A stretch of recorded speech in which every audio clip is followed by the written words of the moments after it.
അദ്ദേഹത്തിൻ്റെ കരുത്ത് എനിക്ക് കാണിച്ചു തന്നത് വീട്ടിൽ ആരുമില്ലാത്ത ആ രാത്രികളിലായിരുന്നു.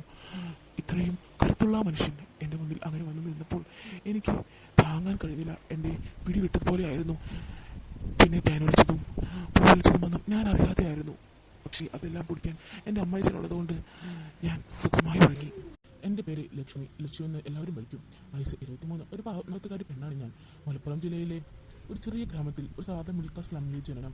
എൻ്റെ കുടുംബത്തിൽ ഞാനും അച്ഛനും അമ്മയും പിന്നെ എൻ്റെ താഴെ 2 അനിയത്തിമാരും. കുടുംബത്തിലെ കഷ്ടപ്പാടുകൾ കൊണ്ടും മൂത്ത ആൺകുട്ടി ആയതിനാലും 20-ാം വയസ്സിൽ എന്നെ എൻ്റെ വീട്ടുകാർ മൂത്ത പെൺകുട്ടി ആയതിനാലും 20-ാം വയസ്സിൽ എന്നെ എൻ്റെ വീട്ടുകാർ കെട്ടിച്ചു വിട്ടു. മാനസികമായി ഒരു കല്യാണത്തിന് ഒരിക്കലും ഞാൻ തയ്യാറായിരുന്നില്ല. എന്നാലും ചെറുപ്പം മുതലേ വീട്ടുകാർ പറയുന്നത് കേട്ട് വളർന്നതുകൊണ്ട് ആലോചന വന്നപ്പോൾ ഞാൻ എതിർത്തൊരു അഭിപ്രായവും പറഞ്ഞതുമില്ല. പിന്നെ എനിക്ക് താഴെ 2 അനിയത്തിമാർ വളർന്നു വരികയല്ലേ, അവരുടെ ഭാവി കൂടി നോക്കണമല്ലോ. അങ്ങനെ 20-ാം വയസ്സിൽ ഞാൻ ഒരു ഭാര്യയായി. 21-ാം വയസ്സിൽ അമ്മയും. ഇനി ഞാൻ എന്നെയും എൻ്റെ ഭർത്താവിൻ്റെ കുടുംബത്തെയും പറ്റി പറയാം. ഒരു തനി നാട്ടിൻപുറത്തുകാരി പെൺകുട്ടിയായിരുന്നെങ്കിലും ചെറുപ്പം മുതലേ സൗന്ദര്യം നോക്കുന്നതിൽ ഞാൻ ഒരു കുറവും വരുത്തിയിരുന്നില്ല. മാത്രമല്ല എൻ്റെ സൗന്ദര്യത്തിൽ ഞാൻ അല്പം അഹങ്കാരി കൂടിയായിരുന്നു. 4-ാം ക്ലാസ്സിൽ പഠിക്കുമ്പോൾ മുതൽ എനിക്ക് പ്രണയാഭ്യർത്ഥനകൾ വന്നു തുടങ്ങിയതാണ്. മനസ്സുകൊണ്ട് എനിക്ക് തിരിച്ചും പലരോടും പ്രണയം തോന്നിയിട്ടുണ്ടെങ്കിലും കുടുംബത്തിൻ്റെ കുട്ടിക്കാലം മുതലുള്ള ശിക്ഷണം കൊണ്ട് പ്രേമിക്കാനുള്ള ധൈര്യം എനിക്കുണ്ടായിരുന്നില്ല. നല്ല വെളുത്ത മുഖമാണ് എനിക്ക്, അത്രയ്ക്ക് അധികം അല്ല മെലിഞ്ഞ ശരീരം. പക്ഷേ 17-ാം വയസ്സ് മുതൽ എൻ്റെ ശരീരത്തിൽ പ്രായത്തിൽ കൂടുതലുള്ള വളർച്ചകൾ വന്നു തുടങ്ങിയിരുന്നു. കല്യാണപ്രായമായപ്പോഴേക്കും ഞാൻ നല്ലപോലെ കൊഴുത്തു. എന്നെ കണ്ടാൽ ഏതൊരാണിൻ്റെയും പിടിവിട്ടു പോകുന്ന ഒരവസ്ഥയിൽ ഞാൻ എത്തിച്ചേർന്നു. കോളേജിൽ പഠിക്കുന്ന സമയത്ത് ഞാനായിരുന്നു കോളേജിലെ റാണി. എൻ്റെ സാമീപ്യം ലഭിക്കാൻ വേണ്ടി നിരവധി ആൺകുട്ടികൾ എന്നോട് കൂട്ടുകൂടാൻ വരുമായിരുന്നു. കോളേജ് ചെക്കന്മാരുടെ വാട്സപ്പ് ഗ്രൂപ്പുകളിൽ ഞാൻ രാത്രികാലങ്ങളിൽ നായിക. എന്നെ ഓർത്തും പലരും കിളിപോയ പോലെ നടക്കാറുണ്ടെന്ന് അവിടെ ഒരു പാട്ടായിരുന്നു. ഡിഗ്രി പഠിച്ച സമയത്താണ് എനിക്ക് വിവാഹാലോചന വരുന്നത്. വീട്ടുകാർ ഫോട്ടോ കാണിച്ചു. ഇരുനിറമായ ഒരു ചേട്ടൻ, പേര് ദേവൻ, വയസ്സ് 25, വീട് ഗുരുവായൂരടുത്ത്. എവിടെയാണ്? അമ്പലത്തിൽ നിന്നും ഏകദേശം 3 കിലോമീറ്റർ മാറി ഇവിടെ അടുത്തൊരു വില്ലേജ് ഓഫീസിൽ എണ്ണിക്കൾക്കായി ജോലി നോക്കുന്നു. കാണാൻ വലിയ തരക്കേടില്ലായിരുന്നു. എങ്കിലും സൗന്ദര്യത്തിൽ ഇച്ചിരി അഹങ്കാരമുണ്ടായിരുന്ന ഞാൻ ഇതിലും നല്ലൊരു ബന്ധം എനിക്ക് വരുമല്ലോ എന്ന് ഓർത്തു. പക്ഷേ നല്ലൊരു ജോബ് എന്തായാലും ഉണ്ട്. മാത്രമല്ല വീട്ടുകാർക്കും ഒത്തിരി ഇഷ്ടമായി. അത്യാവശ്യം പ്രമാണി കുടുംബം. ഞാനും സമ്മതം മൂളി. ഒരാഴ്ചയ്ക്ക് ശേഷം പെണ്ണ് കാണാൻ വന്നു. ഞങ്ങളുടെ 2 പേരുടെയും ആദ്യത്തെ പെണ്ണ് കാണലായിരുന്നു അത്. ചേട്ടൻ്റെ കൂടെ ചേട്ടൻ്റെ അച്ഛനും അമ്മയും അനിയത്തിയും പിന്നെ 2 ബന്ധുക്കളും. ഞങ്ങൾ മിണ്ടി കണ്ടു, അങ്ങനെ ഇഷ്ടപ്പെട്ടു. ഡിഗ്രി കഴിഞ്ഞ് തൊട്ടടുത്ത മാസം തന്നെ കല്യാണവും കഴിഞ്ഞു. മറ്റൊരു വീട്ടിലേക്ക് പോകുന്നതിൻ്റെ എല്ലാ സങ്കടങ്ങളും അന്ന് എനിക്കുണ്ടായിരുന്നു. എന്നാലും പെൺകുട്ടികൾക്ക് ഇത് ലൈഫിൽ ഫേസ് ചെയ്യേണ്ട ഒരു കടമ്പയല്ലേ. അങ്ങനെ ഞാൻ മറ്റൊരു വീടിൻ്റെ മരുമകൾ എന്ന സ്ഥാനത്തെത്തി. എൻ്റെ ഭർത്തൃഗൃഹം അത്യാവശ്യം വലിപ്പമുള്ള ഒരു മരയായിരുന്നു. പുറമേ പഴഞ്ചനായി തോന്നുമെങ്കിലും അകത്തെ ചില മുറികൾ പുത്തൻ സൗകര്യങ്ങൾ നിറഞ്ഞതായിരുന്നു. എന്നാലും പഴമ വറ്റാതെ കാത്തു സൂക്ഷിച്ചിട്ടുണ്ട് മുറിയെല്ലാം.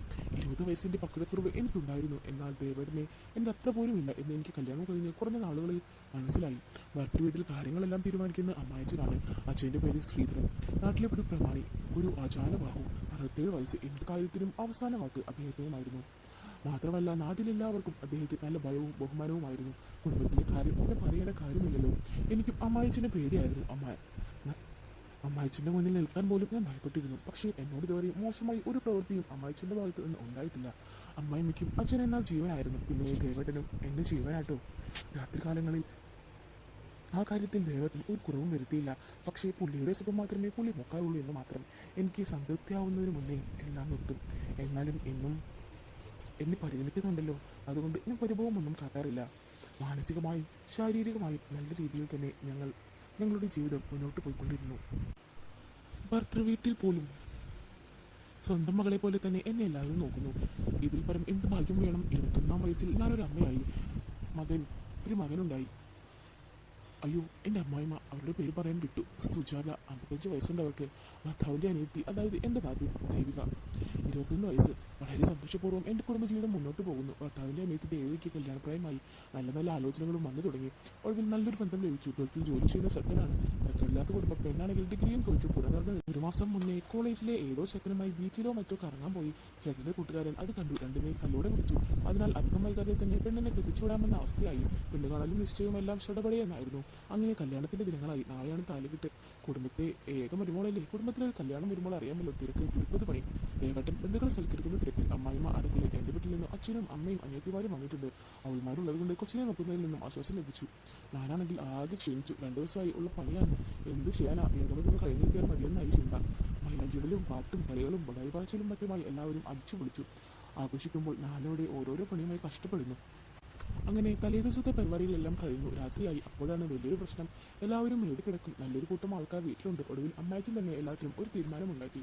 ആണുങ്ങളെല്ലാം പുറത്ത് പന്തലിൽ, പെണ്ണുങ്ങളെല്ലാം വീട്ടിനുള്ളിൽ, പാചകക്കാർ അടുക്കളയുടെ ഭാഗത്ത്. അങ്ങനെ എല്ലാവർക്കും ഓരോരോ സ്ഥാനങ്ങൾ നൽകി.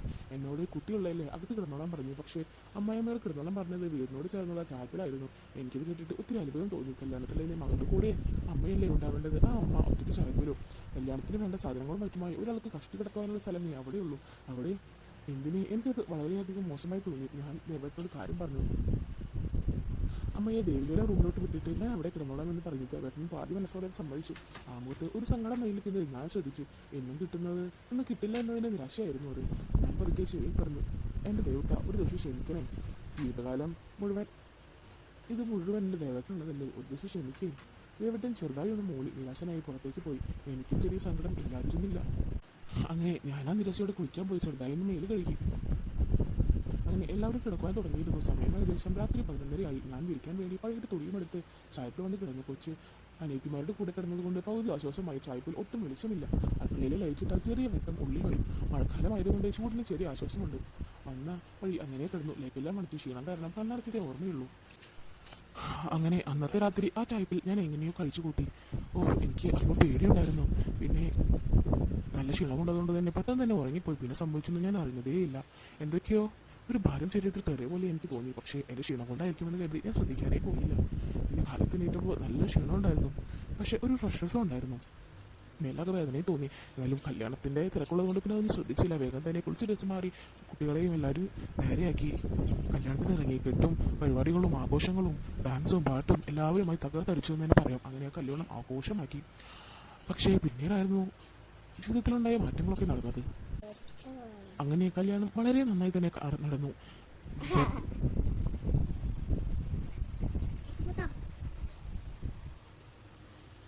അങ്ങനെ കല്യാണം വളരെ നന്നായി തന്നെ നടന്നു. വിചാരിച്ചതിനേക്കാളും ഗംഭീരമായി കാശ് കുറച്ച് പിടിച്ചെങ്കിലും ഇത്രയും നന്നായി ചെയ്യാൻ പറ്റുമെന്ന് ഞാൻ ഒരിക്കലും കരുതിയിരുന്നതല്ല. അങ്ങനെ ആഘോഷത്തിമുറപ്പിൽ ആ കല്യാണം നടന്നു. അങ്ങനെ പിറ്റേന്ന് 2 ദിവസം ചക്കര വേണ്ടം വീട്ടിലുണ്ടായിരുന്നു. 3ാമത്തെ ദിവസം പെണ്ണിൻ്റെ വീട്ടിൽ പോകുന്ന ചടങ്ങായിരുന്നു. പെണ്ണിൻ്റെ വീട് കുറച്ചേറെ അകലെയാണ്. ഒരു 8-10 മണിക്കൂറിൻ്റെ യാത്രയുണ്ട്. അതുകൊണ്ട് തന്നെ മോൻ ചെറുതായതുകൊണ്ട് ഞാൻ പോകണ്ടെന്ന് വിചാരിച്ചു. പക്ഷേ എല്ലാവരും അതിനെ ഓർത്തു, നീ അങ്ങനെയോടെ ഒറ്റയ്ക്ക് നിൽക്കുന്ന മോനും വെച്ച് അത് ശരിയാവില്ല എന്നൊക്കെ എല്ലാവരും പറഞ്ഞു.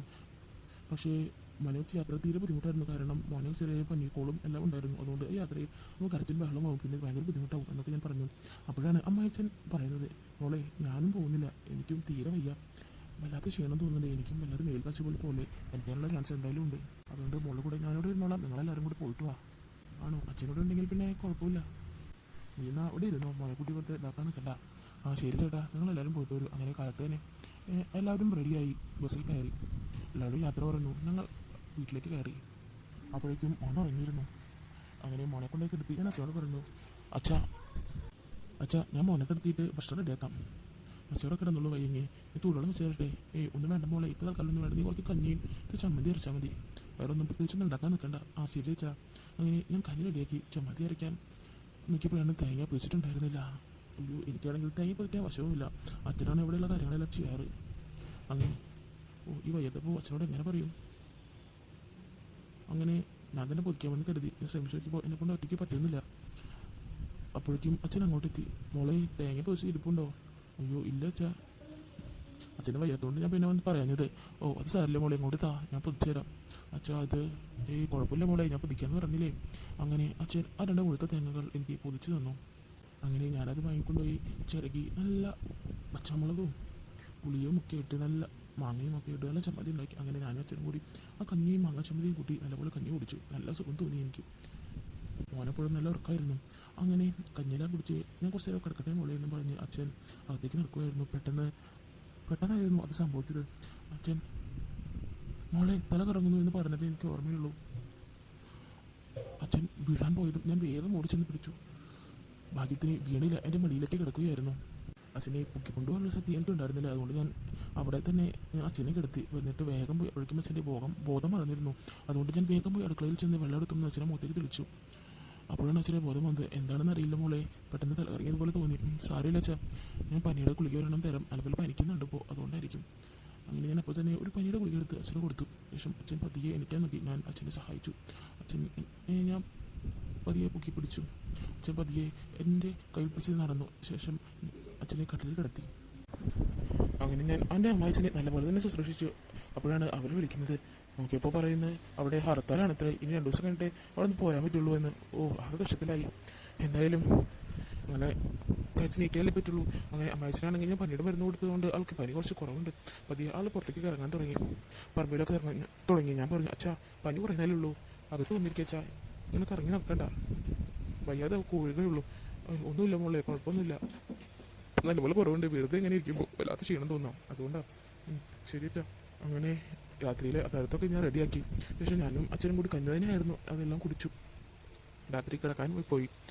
അച്ഛൻ്റെ മുറിയിലും ഞാൻ എൻ്റെ മുറിയിലായിരുന്നു കിടന്നത്. പക്ഷേ എന്തോ ചേട്ടനില്ലാത്തതുകൊണ്ടാണ് തോന്നുന്നു ഒട്ടും ഉറക്കം വരുന്നില്ല, വല്ലാത്ത ക്ഷീണം. ദേവേട്ടനില്ലാതെ ആദ്യമായിട്ടാണ് ഞാൻ ഉറങ്ങുന്നത്, അതുകൊണ്ട് തന്നെ വല്ലാത്ത ബുദ്ധിമുട്ടുണ്ടായിരുന്നു, ഒട്ടും ഉറക്കം വരുന്നുണ്ടായില്ല. അങ്ങനെ ഞാൻ കുറച്ച് നേരം പുറത്തു വന്നിരുന്നു. എന്നിട്ടും ആ ഒരു അസ്വസ്ഥത എനിക്ക് മാറുന്നില്ല. എന്നും രാത്രിയിലുണ്ടായിരുന്ന ആ സന്തോഷം അത് കിട്ടാത്തതിനുള്ളതായിരുന്നു അത്. അങ്ങനെ ഞാൻ നോക്കിയപ്പോൾ അച്ഛനും ഒരു ലൈറ്റ് ഉണ്ടായിരുന്നു. ഞാൻ അച്ഛൻ്റെ അടുത്തേക്ക് വാതിൽ പോലെ പതിയെ തുറന്നു. അപ്പോൾ അച്ഛനും ഉറക്കം വരാതെ തിരിഞ്ഞു പറഞ്ഞ് കിടക്കുകയാണ്. അച്ഛനെ കുളിർ മാറ്റാനുള്ള കാര്യങ്ങളെല്ലാം ഞാൻ ചെയ്തു കൊടുത്തു. അമ്മയില്ലാത്തതിൻ്റെ വിഷമം അച്ഛനുണ്ടെന്ന് അന്നേരം ഞാൻ മനസ്സിലാക്കി. അങ്ങനെ അന്നത്തെ രാത്രി ഞങ്ങൾ പിന്നെ സുഖമായി ഉറങ്ങി. പിന്നീടുണ്ടായിരുന്ന രാത്രികൾ ഞങ്ങൾ അടിച്ചു പൊളിച്ചു. സത്യം പറഞ്ഞാൽ പിന്നെ വിഷമങ്ങളൊന്നും ഞങ്ങൾ അറിഞ്ഞിട്ടില്ല. ശരിക്കും പറഞ്ഞാൽ എൻ്റെ അമ്മായിച്ചിൻ്റെ കഴിവ് അപ്പോഴാണ് ഞാൻ ശരിക്കും മനസ്സിലാക്കിയത്. ഇത്രയും കഴിവുള്ള മനുഷ്യനാണ് ഞാൻ അറിഞ്ഞിരുന്നില്ല. എൻ്റെ ഭർത്താവിനേക്കാൾ കഴിവ് ആ കിളവനായ എൻ്റെ അമ്മായിച്ചിനുണ്ടായിരിക്കുമെന്ന് ഞാൻ ഒരിക്കലും പ്രതീക്ഷിച്ചിരുന്നില്ല. എന്നെ ഞെട്ടിക്കുന്നതുമായിരുന്നു അച്ഛൻ്റെ പെരുമാറ്റങ്ങളെല്ലാം. അങ്ങനെ വളരെ സന്തോഷത്തോടെ പിന്നെയുള്ള ദിവസങ്ങൾ ഞങ്ങൾ തള്ളി നീക്കി. അങ്ങനെ 2 ദിവസം കഴിഞ്ഞ് അവർ തിരിച്ചെത്തി. 4ാമത്തെ ദിവസമാണ് അവർ എത്തിയത്. ഞാൻ വളരെ ഹാപ്പിയായിരുന്നു. ഞാൻ സ്വർണ്ണത്തിലായിരിക്കും വിചാരിച്ചിട്ടാണ് അവരെല്ലാം ഓടിയെത്തിയത്. പക്ഷേ ഞങ്ങൾ നല്ല ഹാപ്പിയായിരുന്നു. അങ്ങനെ പിന്നീടാണ് അമ്മായിച്ചൻ്റെ കരുതിൽ ഞങ്ങൾ ആ വീട്ടിൽ സ്വർഗം തന്നെയായിരുന്നു. അപ്പോൾ ഇന്നത്തെ നമ്മുടെ ഈ മോട്ടിവേഷണൽ സ്റ്റോറി നിങ്ങൾക്ക് എല്ലാവർക്കും ഒത്തിരി ഇഷ്ടപ്പെടുമെന്ന് കരുതുന്നു. ഇഷ്ടപ്പെടുവാണെങ്കിൽ ലൈക്ക് ചെയ്യാനും ഷെയർ ചെയ്യാനും സബ്സ്ക്രൈബ് ചെയ്യാനും നിങ്ങൾ മറന്നു പോകില്ലല്ലോ. ഇതിലും നല്ല കഥകളുമായി നിങ്ങൾക്ക് മുന്നിലേക്ക് ഇനിയും വരുന്നതായിരിക്കും. അതുവരേക്കും ബൈ ബൈ ഫ്രണ്ട്സ്.